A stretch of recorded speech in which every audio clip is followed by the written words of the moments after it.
अस्सलाम वालेकुम नाज़रीन, मैं हूं उसी अली। आप देख रहे हैं चैनल न्यूज़ पॉइंट। नाज़रीन, आपको बड़ी खबर देते चलें कि गेम पलट गई है। मुस्लिम नून शदीद खतरात के अंदर फंस गई है और जो नए prime minister care taker government के प्राइम मिनिस्टर अनवारुल हक साहब आए हैं, उसके बाद नवाज शरीफ यानी कि मुस्लिम नून के हाथ खाली के खाली रह गए हैं। और आपको ये भी खबर देते चलें कि आने वाले दिनों के अंदर सबका प्राइम मिनिस्टर शहबाज शरीफ के खिलाफ एक बहुत बड़े केस के अंदर फैसला भी होने जा रहा है और मुमकिन तौर पर शहबाज शरीफ को नाअहल भी करार दिया जा सकता है। मामला क्या है, ये सारा आपके साथ डिस्कस करते हैं, लेकिन उससे पहले हमारी एक आपसे होगी गुजारिश कि अगर आपने अभी तक हमारे चैनल को सब्सक्राइब नहीं किया तो काइंडली हमारे चैनल को सब्सक्राइब कर लीजिए और बेल आइकन को ज़रूर प्रेस कीजिएगा ताकि हमारी यहाँ आने वाली वीडियो आप तक बआसानी पहुँचती रहे।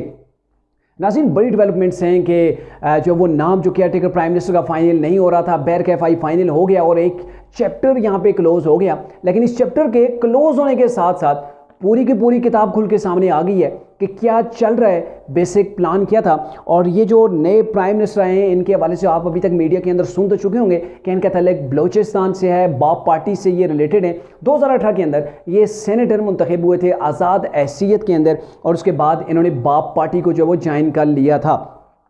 अब आप भी हैरान होंगे कि गैर मारूफ शख्स था जिसका नाम नहीं चल रहा था, किसी ने मतलब किसी चैनल ने ये रिपोर्ट आज तक नहीं किया था कि ये जो अनवारुल हक साहब हैं, इनका भी नाम प्राइम मिनिस्टर के लिए जो वो चल रहा है, किसी को कोई पता ही नहीं था। इतना गैर मारूफ नाम था, शायद आप भी इन्हें ना जानते हों और मैंने भी हकीकत आपको बताऊं तो आज पहली बार इनका नाम सुना है और इनके बारे में जानने की मैंने थोड़ी सी कोशिश की है। तो बहरकैफ आपको अगर माजी के अंदर मैं लेके चलूँ, आपने देखा होगा इमरान गवर्नमेंट के अंदर चेयरमैन सीनेट का जब इंतखाब था, सादिक संजरानी साहब को लाया गया था। वो भी इंतहाई गैर मारूफ शख्स थे, किसी को पता ही नहीं था कि ये शख्स जो वो चेयरमैन सीनेट बन सकता है। और बनाने वालों ने, आपको पता है कैसे उस वक्त मैनेजमेंट की गई थी, कैसे सीनेट का जो इलेक्शन था उसको मैनेज किया गया था, शायद आपको याद भी होगा। तो उनको चेयरमैन सीनेट बना दिया गया था। और अभी जो नई पर्सनैलिटी आई है अनवारुल हक साहब, इनका तल्लुक बेसिकली बलोचिस्तान से है, बाप पार्टी से है। तो इसके बाद हम अंदाज़ा लगा सकते हैं कि किस शख्स ने या फिर कौन सी वो शख्सियात हैं जिन्होंने इनका नाम जो वो रिकमेंड किया होगा कि आप इनको जो है वो prime minister care taker government का बना दें। आप मेरे ख्याल में समझ गए होंगे। और आप जब ये समझ गए हैं कि ये किन के कहने के ऊपर जो है वो इनको लाया गया है, तो फिर आपको आगे भी समझना चाहिए कि अब इलेक्शन जो है वो वक्त पर नहीं होंगे। यानी कि ये 90 दिन की जो बात थी, 90 दिन को तो वैसे भी गवर्नमेंट ये कह रही थी कि मुश्किल है, लेकिन आप अंदाज़ा लगा लें कि अब इलेक्शन जो है वो मई, जून, जुलाई अगले साल तक जो है वो जा सकते हैं। फिलहाल अभी तक इलेक्शन के कोई चांसेस नहीं है, क्योंकि जब इनको इंस्ट्रक्शन आएंगी तभी जाके ये जो है वो इलेक्शन करवाएंगे। और फिलहाल आपको बताते चलें कि मुस्लिम नून ने बड़ी कोशिश की कि उनका कोई अपना बंदा, कोई उनका जानने वाला, कोई ऐसा शख्स हो, किसी ऐसे शख्स को सामने लाया जाए। इसलिए सागडार, शाहिद हक्कान अब्बासी के नाम जो वो लिए जा रहे थे, ताकि कम से कम अगर गवर्नमेंट ज़्यादा टाइम के लिए जो वो चलती है तो इनको इतना आसरा हो कि बंदा हमारा पीछे बैठा हुआ है, जब हम कहेंगे तो वो इलेक्शन करवा लेगा। फिलहाल मुश्किल आते हैं, थोड़ा सा आगे बढ़ जाते हैं, लेकिन वहाँ पर मुस्लिम नून को काफ़ी हद तक जो है वो इसके अंदर बैकफुट के ऊपर जाना पड़ रहा है। ऐसे शख्स को जो है वो लाया गया है, शायद मेरे ख्याल में इसके अंदर शहबाज गवर्नमेंट जो है वो खुश भी नहीं थी, लेकिन मजबूरियाँ इतनी बना दी जाती हैं कि बंदा कुछ नहीं कर सकता। और मेरे ख्याल में यही कुछ मैं एक्सपेक्ट कर रहा हूँ कि शहबाज शरीफ के साथ भी हुआ होगा। अब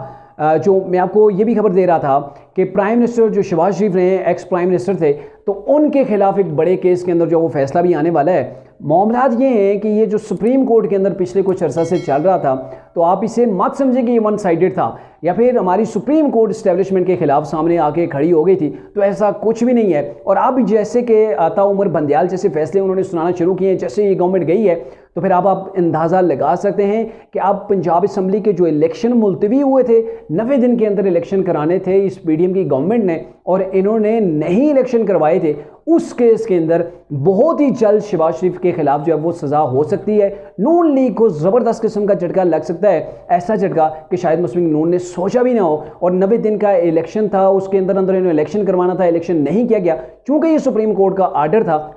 और सुप्रीम कोर्ट का जो बेंच उस वक्त बैठा हुआ था, आज भी वही आके बेंच बैठ जाएगा। गो के जिसके ऊपर एतराज़ थे, 8 जजेस एक तरफ थे, 7-8 जजेस जो वो एक तरफ थे, उसके ऊपर बहुत से सवालात उठाए गए थे कि ये पंजाब असम्बली को कैसे तहलील किया गया, किसकी डिक्टेशन के ऊपर तहलील किया गया, और ऐसे शख्स की डिक्टेशन के ऊपर तहलील किया गया जो इस असम्बली का हिस्सा नहीं था। और सबसे बड़ी बात कि असम्बली के अंदर जो अपने अरकीन जो है वो असम्बली थे, वो भी खुश नहीं थे, वो भी असम्बली को तहलील करना नहीं चाहते थे। और वज़ीर आला, उस वक्त के जो वज़ीर आला परवेज़ इलाही थे, वो भी असम्बली को तहलील करना नहीं चाहते थे। लेकिन इसके बावजूद भी जो सुप्रीम कोर्ट के चीफ जस्टिस हैं और जो उनके हम ख्याल जो उनका ग्रुप है, और उन्होंने जो है वो 90 दिन के अंदर इलेक्शन को जो है वो ज़रूरी करार दिया था और पिछला कुछ अर्सा इसके ऊपर मिट्टी पाई रही। अब जाके ये मिट्टी जो है ना, वो कहते हैं ना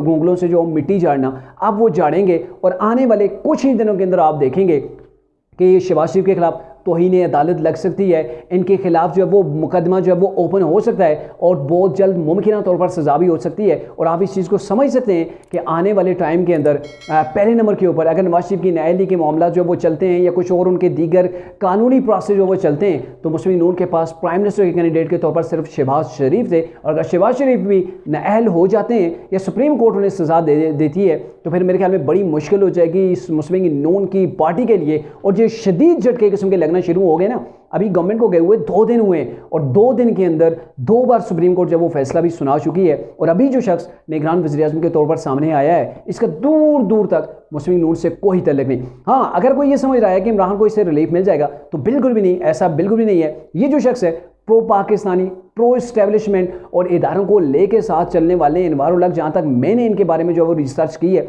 या फिर तजिया निगार जो पाकिस्तान के एक्सपर्ट हैं, उनकी जो राय है उसके मुताबिक ये इदारों को साथ लेके चलने वाले और ज़बरदस्त किस्म के पाकिस्तानी हैं। लेकिन ये मामला है कि इन्होंने 9 मई के वाक़े के ऊपर जो उस वक्त एक प्रेस कॉन्फ्रेंस की थी, उस प्रेस कॉन्फ्रेंस के अंदर इन्होंने वो जिक्र भी किया था कि कैसे अमेरिका के अंदर वहाँ पर जो ट्रंप है, ट्रंप के जो चाहने वाले थे, उनकी जानब से जो हमला किया गया था, कैसे उनसे कानून निपटा था। यही कुछ पाकिस्तान के अंदर भी इनके साथ होना चाहिए। और मेरे ख्याल में इमरान को कोई रिलीफ नहीं मिलेगा, लेकिन मुस्लिम नून को भी फ़िलहाल कोई जो है वो फ़ायदा होता हुआ नजर नहीं आ रहा है, बल्कि सियासी तौर पर बड़ा नुकसान हो चुका है। और नुकसान ये हो चुका है कि इस लूली लंगड़ी गवर्नमेंट को संभालने के बाद गो के पाकिस्तान को स्टेबल करने के अंदर बड़ा रोल इन्होंने जो है वो अदा किया, लेकिन अपनी सियासत की जो कहते हैं ना वो सतिया नाश हो गई है, क्योंकि महंगाई इस कदर हो गई है, चीज़ों को मैनेज करना बड़ा मुश्किल था। और इसकी वजह से एक आम वोटर, एक आम आदमी जो है वो शहबाज शरीफ गवर्नमेंट से जो है वो खुश नहीं है। और आने वाले दिनों के अंदर अगर इलेक्शन हो भी जाते हैं तो कैसे इनको वोट करेगा। और सबसे बड़ी बात कि अभी तो इलेक्शन होते हुए भी अब नज़र नहीं आ रहे हैं।